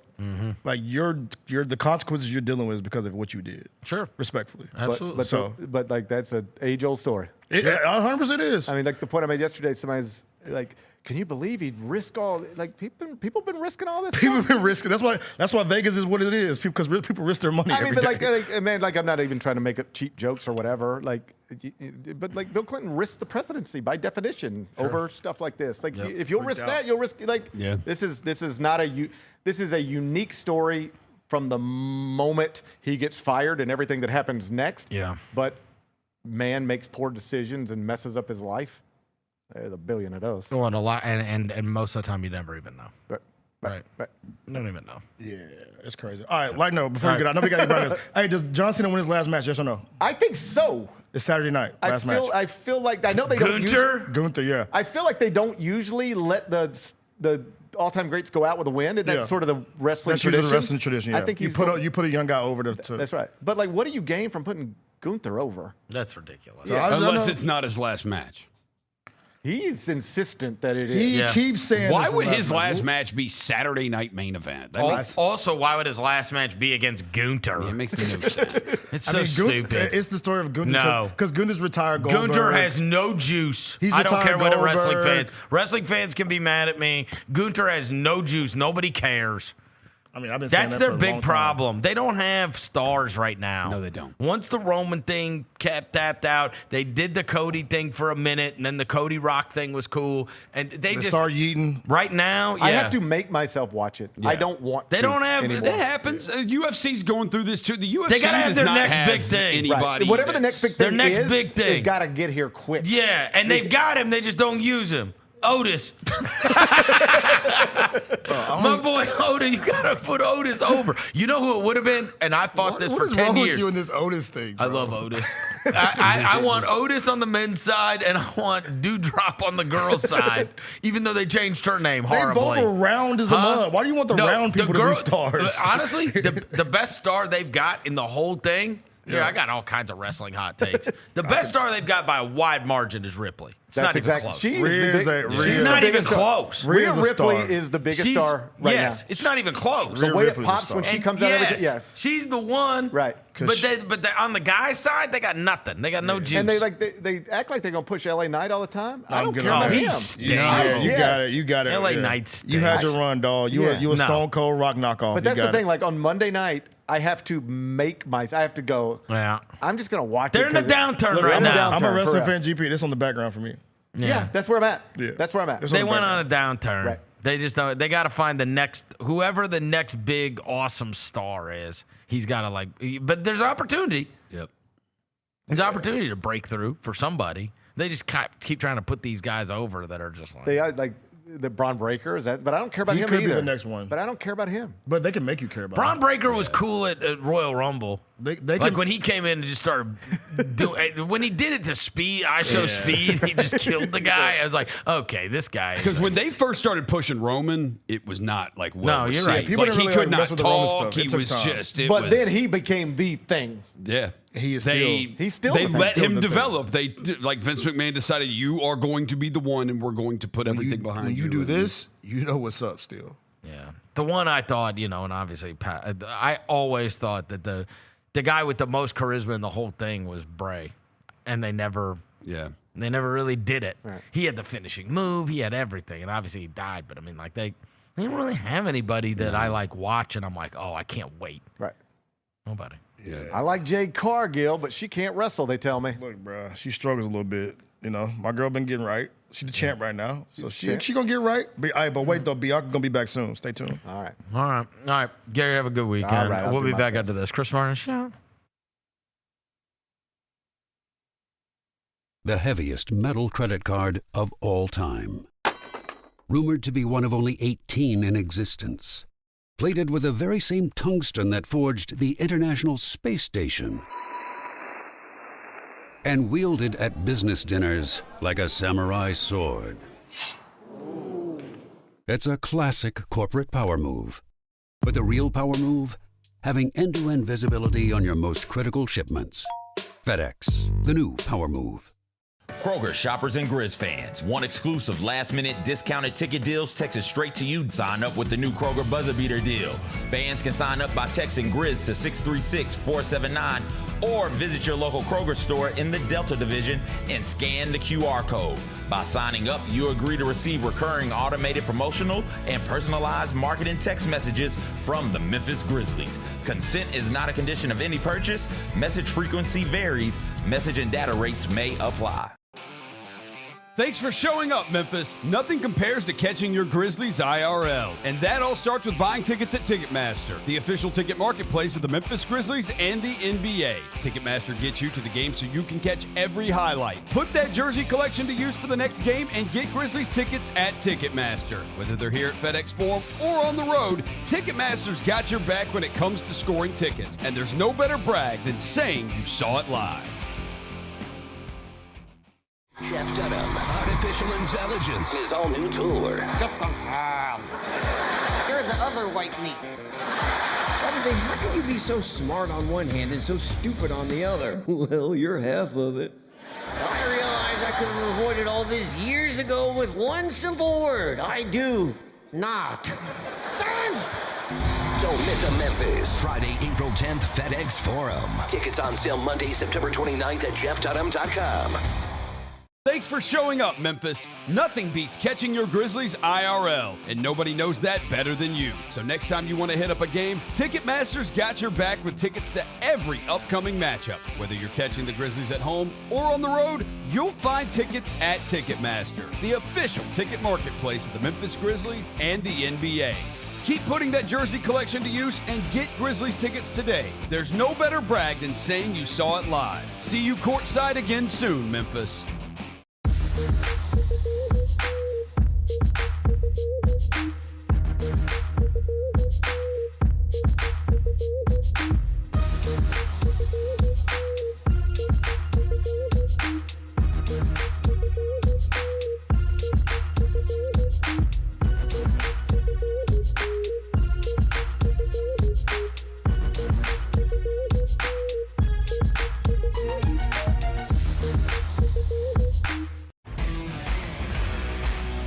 The only thing better than Saturday Night Hoops is when it comes with an exclusive Grizz hoodie. Every Saturday this season, $60 gets you a Grizzlies ticket and a limited edition Grizzlies hoodie. 4 different hoodie designs dropping across 4 Saturday games. Not sold anywhere else. Don't miss your shot to collect all 4 designs. Grab your tickets and gear up now at grizzlies.com/Saturday. Own the 2025-26 Grizzlies season with the 10-game Flex Pack, the ultimate way to catch all the action on your terms. Choose your favorite matchups from intense rivalries to weekend thrillers and customize your pack to fit your schedule. With 10 games to pick, you'll never miss the moments that matter most. Visit grizzlies.com/packs today to build your perfect ticket pack and cheer on the Grizzlies your way. It's your team, your season, and your schedule. So don't miss out.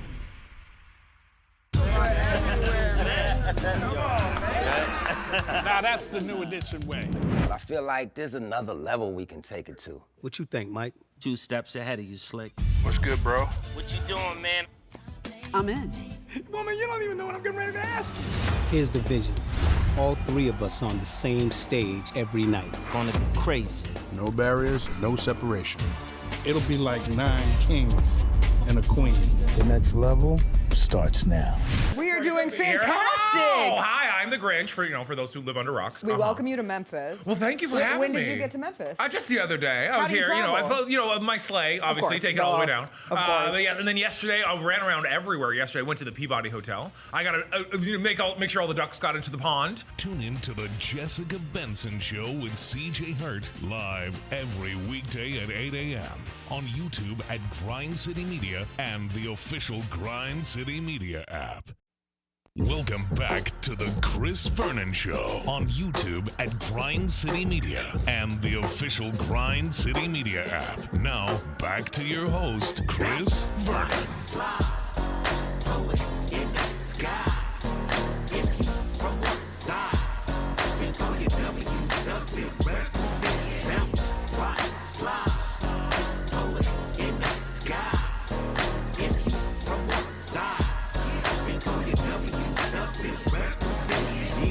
Outside with the G's and the homies. OG fresh out, ducking the police. White t-shirt, locs on, riding dirt. Trick, don't talk to me when I'm counting up money. Yeah, west side, east side, it's active. I just stepped in the party, what's cracking? I just seen the enemies, but they lack. Yeah, we really with the business, they don't want no action. Bounce, ride, slide, throw it in the sky. All right, we're back. Chris Vernon Show, the holiday season. Forget the ordinary and give the extraordinary. Holiday tick packs or more than tickets. They're a pass to slam dunks, buzzer beaters, and unforgettable memories. Imagine the roar of the crowd, the thrill of the game, the joy of sharing it with your family and friends. Holiday packs are the ultimate way to spread cheer. Don't settle for socks or sweaters. Give the gift of Grizzlies basketball.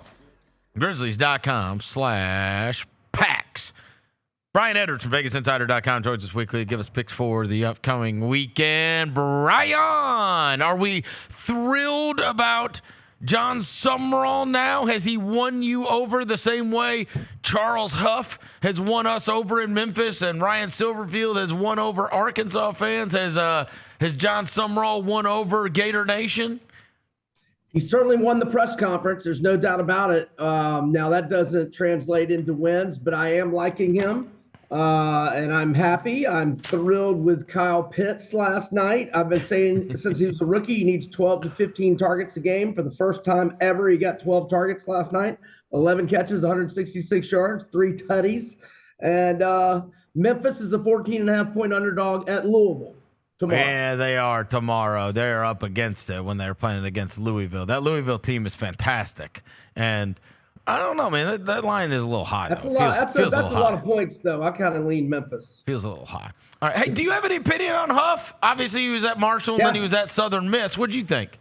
I loved him. I took Southern Miss's win total over 4.5 back in August. He brought, I think it was 21 of his Marshall players with him to Southern Miss. That's a good one. I did not even go back and look. Their win total at Southern Miss, he was expected to win 4.5 games?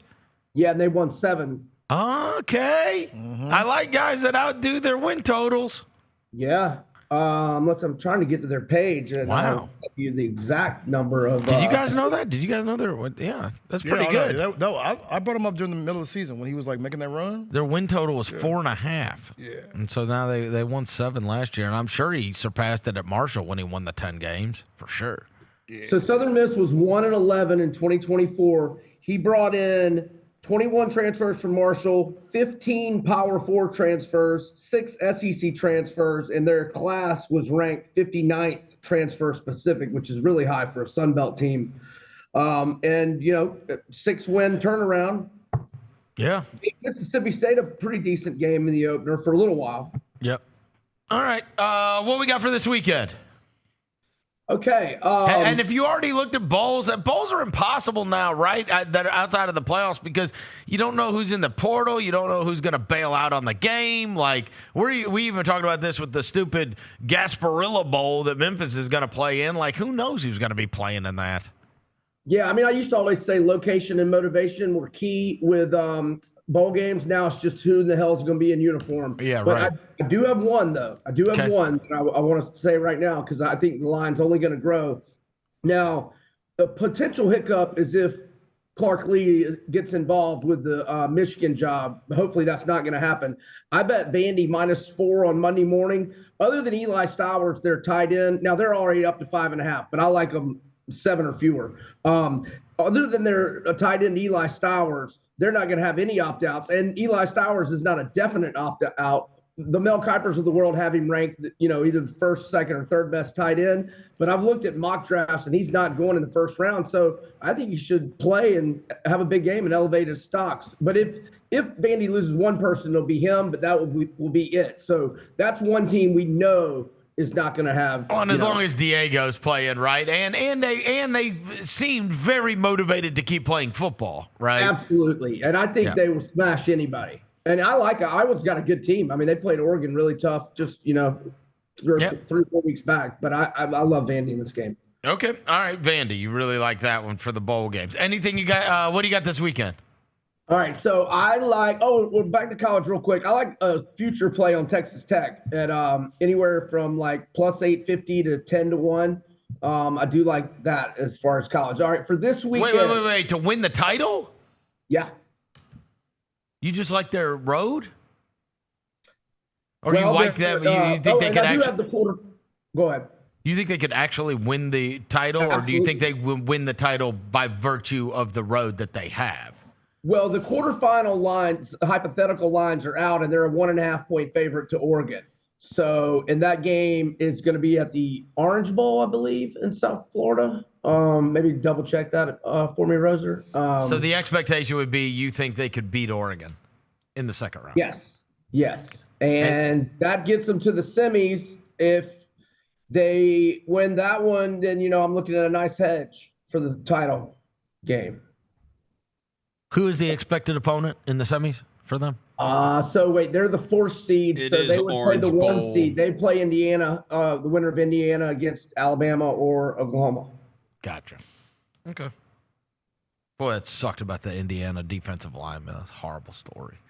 Got a chance to win the national title, you're number 1 overall seed, and you lose one of your best linemen for celebrating after the game. That was terrible. Yeah. All right. So you like Texas Tech as a long shot, just because you think the number's kind of high. All right. What we got this weekend? Let's go with the Patriots. I made New England -3 at Lauer. Here, I got the lines right here. Looks like they are +1, a couple of 1.5s out there. They have not tasted defeat since September 21st. And you're giving me them as a home underdog with an open date, 2 weeks to prepare. Sign me up for the Pats. Oh, this would be the one too, wouldn't it? And it also obviously would have a knocks the Bills down. Bills are a really scary wild card team for sure, no matter what. But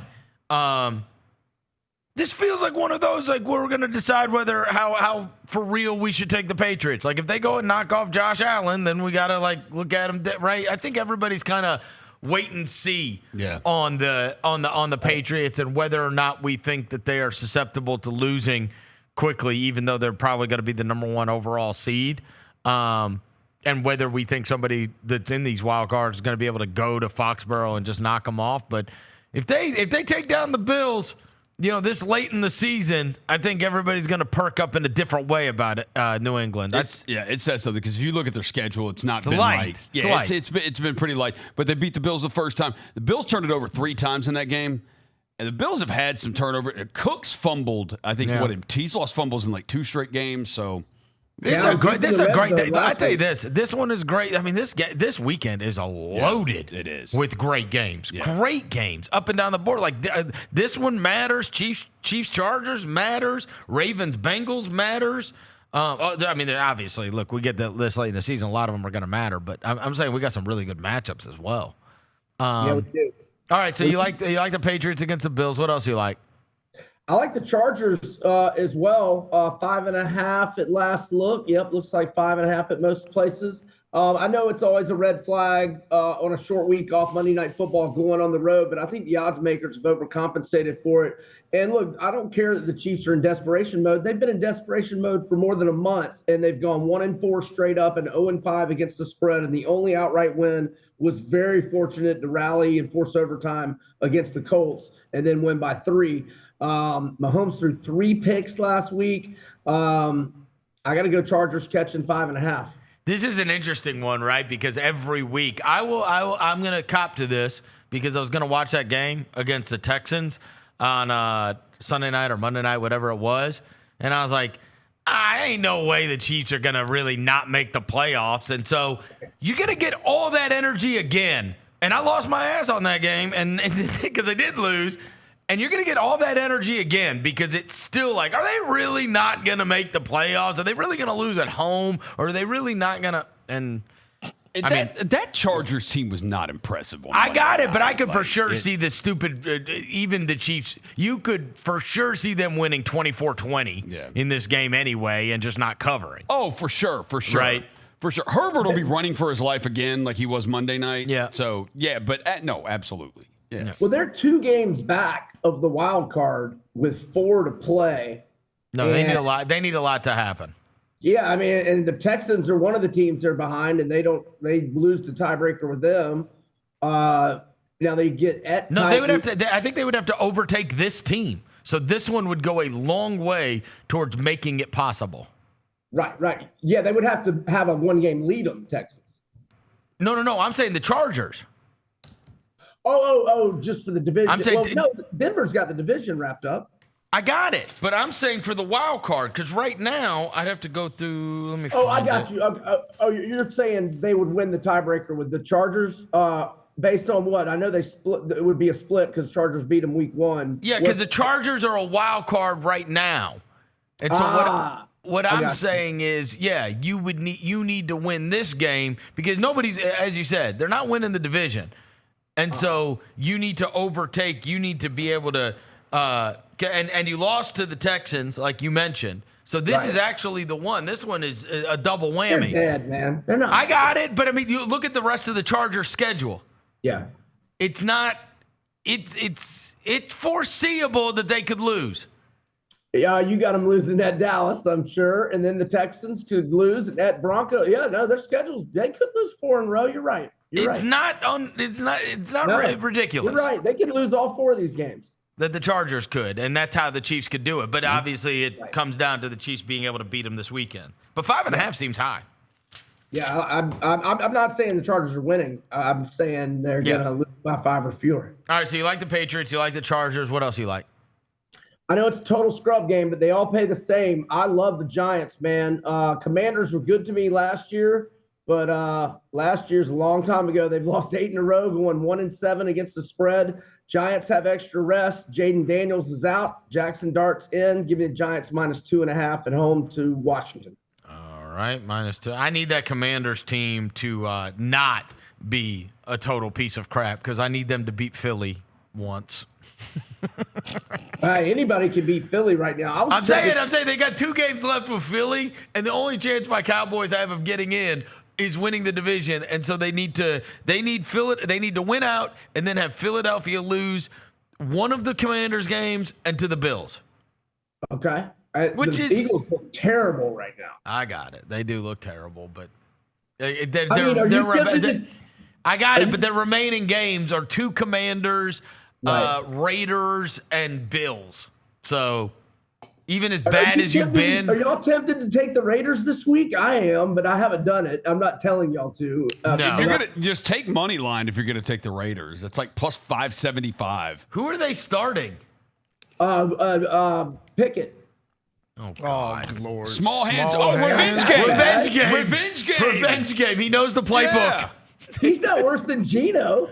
Yeah, there's no way he's worse than Geno. Yeah, right. Geno's been so Man, bad. what happened to Geno? He had that comeback and couple seasons. And here's the deal. If you're them, you got to do like the Gardner Minshew thing or any of those others. Just go in and friggin' throw the ball 25 times at Brock Bowers, and 12 of the times it's going to work out. Yeah. Right? Smart plan, bro. That's all you got to do. Yep. That's what the Falcons did with Pitts last night. Finally, it took year 5, the second game in December. Year 5. Year 5 is crazy. All right, so we got 16 games. Patriots, Chargers, Giants. Anybody else you like in the NFL? Yeah, I like the Lions and the Bengals. Bengals just won outright 32-14 at Baltimore. And that was on a short week on the road. And then they had 3 separate double-digit leads at Buffalo last week, but then Burrow makes those 2 uncharacteristic mistakes in the fourth quarter. But I like the Bengals to win outright. You're not worried about Joe Burrow saying, I don't know if I want to play if it's not fun. You know what? I think he's got some girl issues. I think so too. I think so too. Yeah, that did concern me a little bit. Because they interviewed Jamar Chase about it, and Jamar Chase was like, that was real? And they were like, what? And he was like, I thought that was like an AI thing on my algorithm. Where he's like, you just wonder how long I'm going to be playing, because it's not fun. What are you doing? It's like, what are you talking about? Yeah. But what's super weird about that interview? I watched the rest of it. I don't know why. I know why.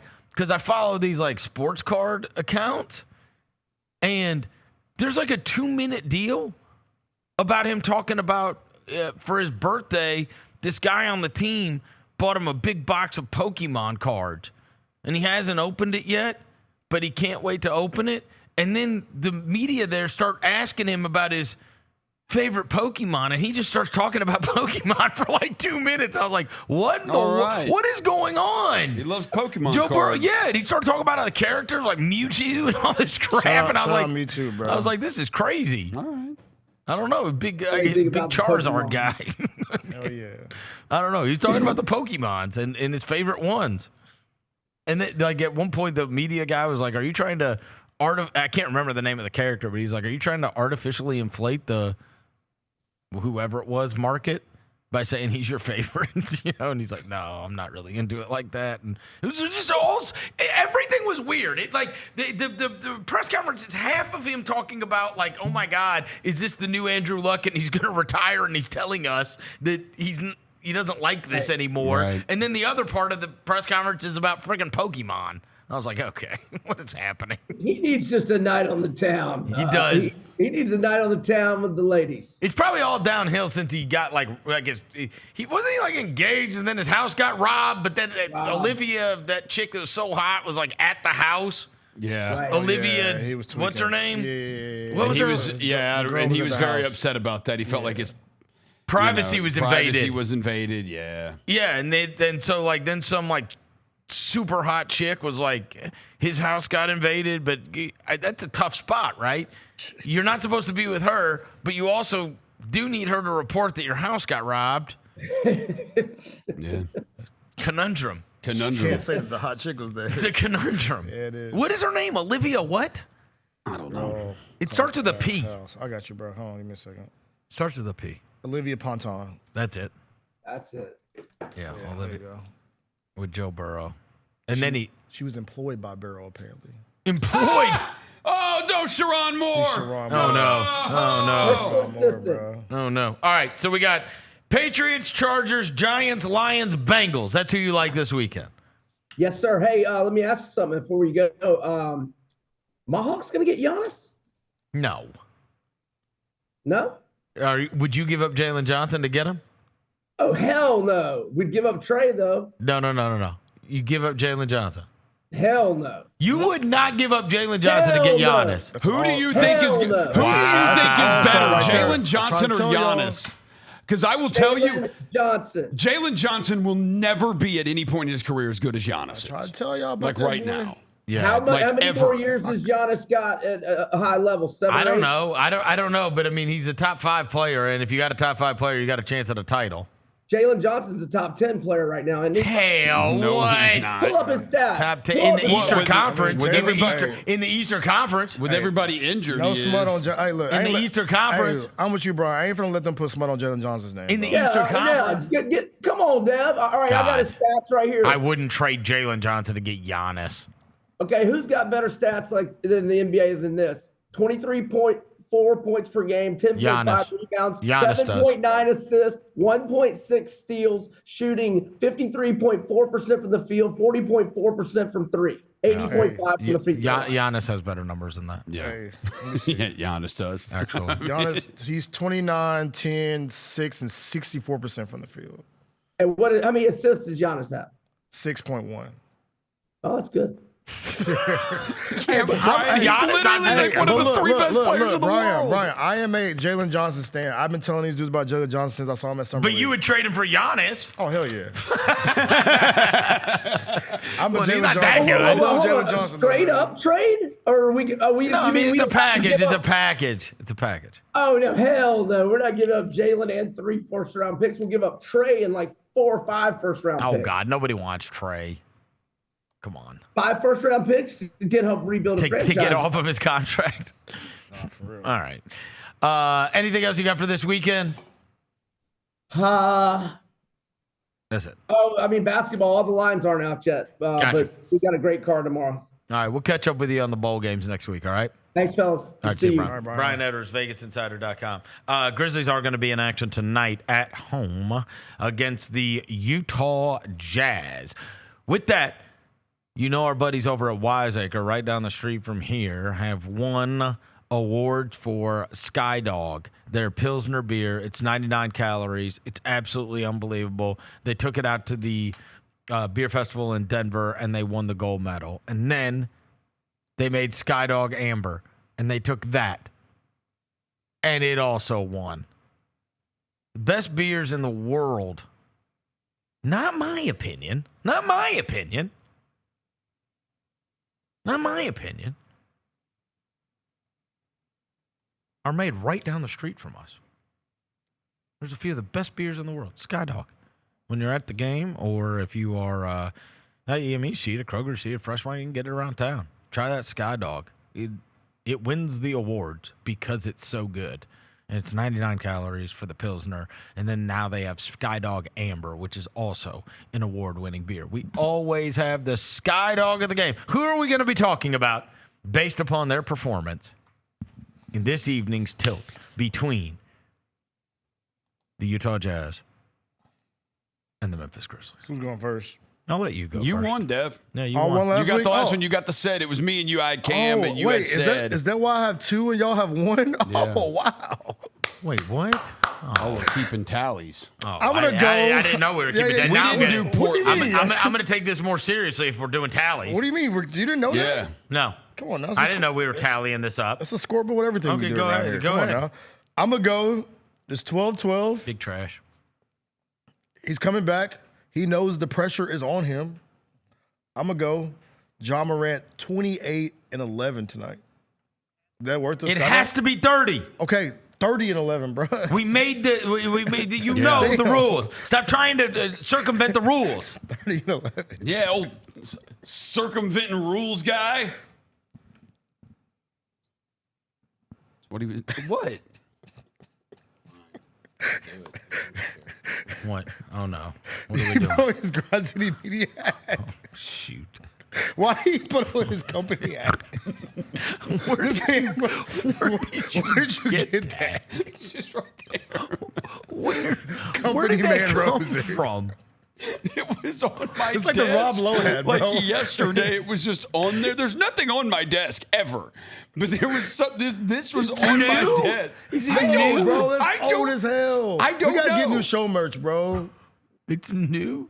No, it's not new. It's not a new hat. I've never seen him wear. Look at him. What do you do? Why are you clapping? I need a whistle. No, you don't. Very, Goofy ass very It's the much last thing you need. football coach vibes here. It's the last thing You you got a need. Rob Lowe hat on. All right, go. Are you gonna make your pick, you idiot? Yeah, I'll pick. Give me bad team. Give me Santi. Give me Santi Aldama. Give me Santi.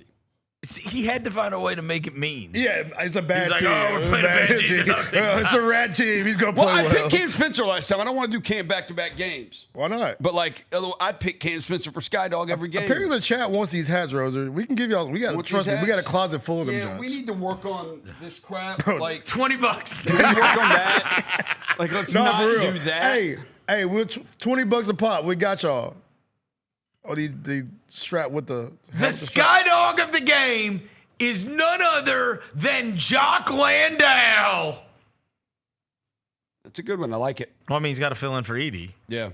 He's got to play big minutes. We don't have any other centers. Got to catch the ball. He's got to catch. The catching is going to be the problem. Make a play, Jock. Make a play, Jock. Yeah. I mean, Jock Landale is my sky dog of the game. He is filling in. He's going to make us forget that we got horrible Edey news yesterday. Are they going to start Jock, or you think they move Santi into the starting line? No. Okay. Wait, They got size in Utah. Oh. Yeah. They do have size. They got size. Walker Kessler. No, he's hurt. He's hurt. Yeah, he's only played like 5 games this year. No ball. Oh, Dev, I'm surprised you have not talked about your boy, Bryce my boy Bryce Sensabaugh coming back to the crib. Oh, yeah, Bryce Sensabaugh. Him and Keontae George. He's going to be tonight more like Bryce Sensabaugh. Okay. All right. All right. Grind City Media hat guy. Please wear that. Can you please wear that hat tonight? GCM John. Yeah, I got a GCM quarter zip too. GCM John? I got a GCM quarter zip too. I'm GCM John. You will not wear that to the You game. will not wear that hat tonight. I'm co-hosting the warm-up show with Lang tonight. With the hat on? I mean, if they'll let me, yeah, I'll do it. Sure. I've got a quarter zip. The quarter zip is black. Hold on. I will give you $10 if you $10. Yes. Yeah, I'll get you a sandwich. I'll throw 5 on there, bro. Oh, sorry, Moneybag Yo. Yeah. Sorry, Big Moneybag bang. Yo. Big bang over Money here, bro. bag, yo. But you said I'm giving you $10. I'm saying I'll give you $10 to wear the quarter zip and the hat on camera. And I'll throw 5 in there. Why are you bringing these ashy ass hats Where in did here? these come from? Bro, Where these do hats we are have all ashy. these hats from? Hold on. We got multiple colors of these hats. These ashy Grind City Media hats. Hold on. Let me see if I can throw one of these. We had no idea we had merch. Hey, look, this is ashy hilarious. Grind City Media hats, bro. This is hilarious. I've been here 10 years. Yeah. You ain't never seen these Grind City Media hats? Look like you're finna go tell on somebody.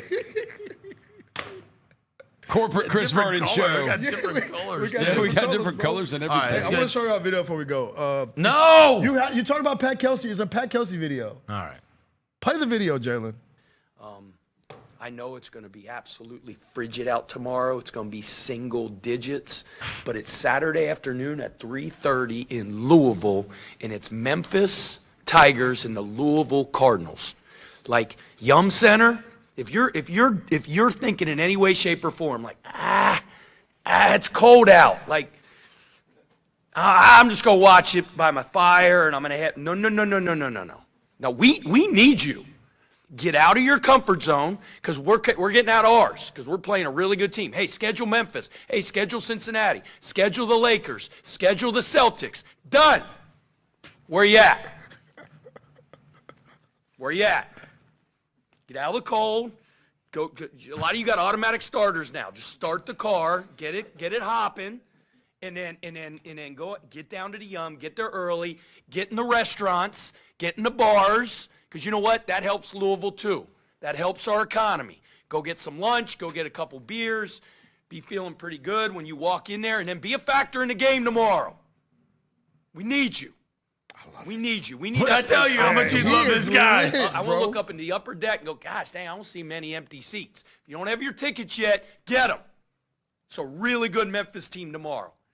And we need a big-time win. And we have that 6th man. It's a game changer. We'll see you tomorrow at the Yum. I told you, dude. Yo. Couldn't you see him speaking to a sales team? Yes. That guy can't sit still. Yeah. Like you could see he's moving. Oh, yeah.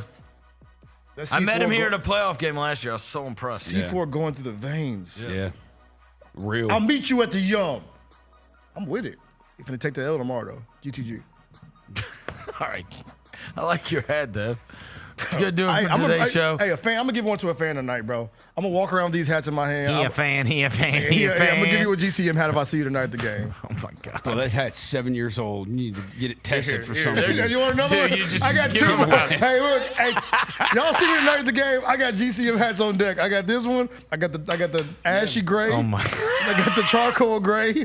They got more than look. We flipping hats tonight, bro. Let's go. All right. It's good to do it for today's show. Thanks to Gary Parrish. Thanks to Brian Edwards. Thanks to John Rosa across the glass. Thanks to Devin Walker. Thanks to Jaylon back in the studio. Until tomorrow, we gone.